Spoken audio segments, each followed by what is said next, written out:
ನಮಸ್ತೆ, ನನ್ನ ಹೆಸರು ಶಿಲ್ಪಾ ಕೆ ಅಂತ. ನಾನು ಮಂಡ್ಯ ಜಿಲ್ಲೆಯ KR ಪೇಟೆ ತಾಲೂಕಿನ ಊಗಿನಹಳ್ಳಿ ಅನ್ನುವ ಸರ್ಕಾರಿ ಹಿರಿಯ ಪ್ರಾಥಮಿಕ ಶಾಲೆ ಊಗಿನಹಳ್ಳಿ ಶಾಲೆಯಿಂದ ಬಂದಿದ್ದೀನಿ.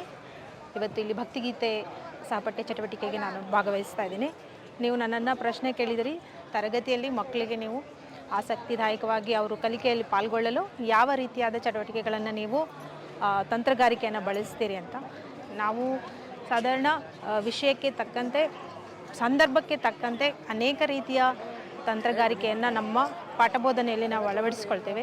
ಅದು ಹೆಚ್ಚಾಗಿ ಚಟುವಟಿಕೆ ಆಧಾರಿತ ಪಾಠ ಬೋಧನೆಗೆ ನಾವು ಒತ್ತನ್ನು ಕೊಡ್ತೀನಿ. ನಾನು ಗಣಿತ ಶಿಕ್ಷಕಿ ಆದದ್ರಿಂದ ಹೆಚ್ಚಾಗಿ ಮಕ್ಕಳಿಗೆ ಆಟದ ಮೂಲಕ ಅವರು ಆಸಕ್ತಿಯಲ್ಲಿ ನಿರಂತರವಾಗಿ ತೊಡಗುವ ಥರ ಮಾಡುವ ಸಲುವಾಗಿ ನಾವು ಆಟದ ವಿಧಾನಕ್ಕೆ ಹೆಚ್ಚಾಗಿ ನಾನು ಪ್ರಾಮುಖ್ಯತೆಯನ್ನು ಕೊಡ್ತೀನಿ. ಅದೇ ರೀತಿ ಕೆಲವೊಂದು ಕಷ್ಟದ ವಿಚಾರಗಳನ್ನು ಮಕ್ಕಳಿಗೆ ಕಲಿಸುವಾಗ ನಾನು ಸಂಗೀತದಲ್ಲಿ ಆಸಕ್ತಿ ಇರೋದರಿಂದ ಕೆಲವೊಂದು ಪದ್ಯದ ಮೂಲಕನೂ ಕೂಡ ಅವರಿಗೆ ವಿಷಯವನ್ನು ತಿಳಿಸುವಂತಹ ಪ್ರಯತ್ನವನ್ನು ಮಾಡ್ತೀನಿ.